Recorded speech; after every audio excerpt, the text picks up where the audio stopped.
All right, we're up at Spurge Hill 1, and these plots we use different concentrations of imazapic and other chemicals to see what works best for killing cheatgrass, leafy spurge, while leaving as many natives as we can. I don't have the key up, so I'm not sure what treatment I'm standing in here, but it looks pretty nice in some ways.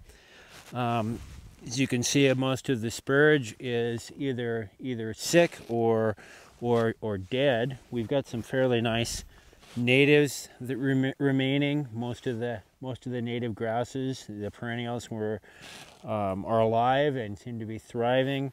Have some yarrow here, for example. Overall, this doesn't look too bad. Most of the cheatgrass is gone as well. So combining this treatment with some other leafy spurge control in later years may be a viable strategy.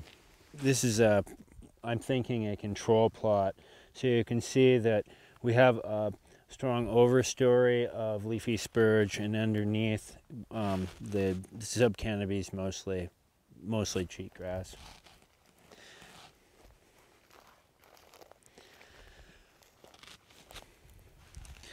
So we still have some of these plots fairly large amounts of cheatgrass, whereas the leafy spurge is gone. So I'm thinking what happened here is we didn't get good ground contact with the herbicide. The spurge canopy intercepted most of the herbicide, and that allowed some of the cheatgrass to survive. So what one probably wants to do with these treatments is to remove the canopy, possibly burn off the spurge and other materials on the surface, and then apply the herbicides. That would be much more effective for removal of both cheatgrass and leafy spurge. We did seed into these plots, and I just noticed that here's some blue flax coming up in this plot. Right next to that is a little baby yarrow. I'm not sure, that is suspiciously looks like a grass we may have planted. And some veronica next to that, which we didn't plant. So that's kind of exciting. Some small lupins coming up, and we did plant some lupins up here as well. Once again, it'll be interesting to get the results of our vegetation surveys to see how well these plantings took.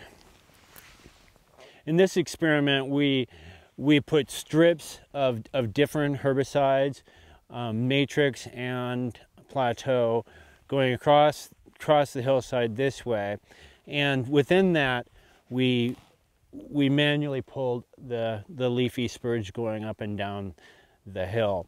So this pulling was designed to emulate the activities of goats, and so with this experiment we hope to get information of the efficacy of using different herbicides in combination with the physical removal of spurge via goats. So in this area, it's been sprayed. Well, I'm not sure what it's been sprayed with, but it's very hard on the cheatgrass. There's no cheatgrass, and then hand pulled for leafy spurge. You can see we've got some rabbit brush coming up, some astragalus. All the lupins seem to be very resistant to imazapic. It's impossible to kill them with this stuff, or it's seemingly impossible to kill them with this stuff. So in this area we've removed the leafy spurge manually, and as you can see the cheatgrass really enjoys having the spurge removed. We freed it from that competition. So this emphasizes the tandem problem we have with these two weeds. If we remove one, it facilitates the others or frees the other from competition, and we really need to deal with both of them to come up with a decent solution for revegetation of these areas, these leafy spurge degraded areas.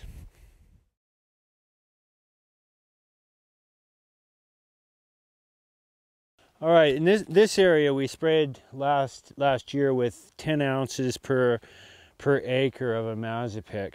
So Imazapic's a pre-emergent, and most plants will not establish with those concentrations, except Sandfoin. We in some cases it's not looking all that healthy, but in others it's doing quite well. And there's basically nothing else that's really establishing in here very well. That suggests that we might be able to go up to some areas that are dominated by winter annuals, possibly burn them so we can get good ground contact with the herbicide, lay down the herbicide and drill Sandfoin into those areas. And then the following spring we could have some kind of beneficial ground cover. So normally we would only use between 2 and 4 ounces of Imazapic for control of annual species. So the Sandfoin should be able to tolerate that quite well, since it can deal with 10 ounces per acre. Okay, these are plots that we treated with glyphosate. This is 16 ounces here and 8 ounces there per acre. It's been 3 weeks now. As you can see around us, we're surrounded by chaete grass, mustard, and other annual invasives. So it appears that the 16-ounce treatment did a really good job on all the annual species, but the Sandfoin is growing well. This plot was actually treated twice now with 16 ounces of glyphosate per acre. Once 3 weeks ago and once a week ago. So it appears that, you know, even Sandfoin that isn't well established, such as this, is able to tolerate adequate amounts of glyphosate for wiping out these annual species, including cheatgrass. So the weeds are dying out pretty well, and here's the first time I've seen Sandfoin seeding. The plant's not very big, not very vigorous, but it is producing a flower head, which is quite promising. At this stage, what we mostly need is to get some water on these areas. This is as dry as I've actually seen on the ranch, and we knew that before planting up here. This is a very dry area. It's got a lot of wind coming across this flat area. It's exposed to the sun all day long.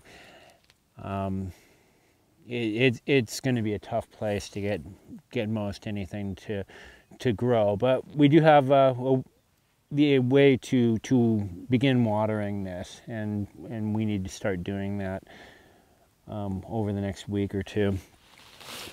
So in these plots we sprayed a grass-specific herbicide called Select, and it does seem to be browning up this crusted wheatgrass a bit, although it's been 3 weeks now, so it's questionable how well that one's going to work at the concentrations used, and at the growth stage we applied it at. Crusted's very difficult to kill, we have found, as have others. But it did not seem to compromise the Sandfoin, which is not exhibiting luxurious growth, but nonetheless they're holding their own.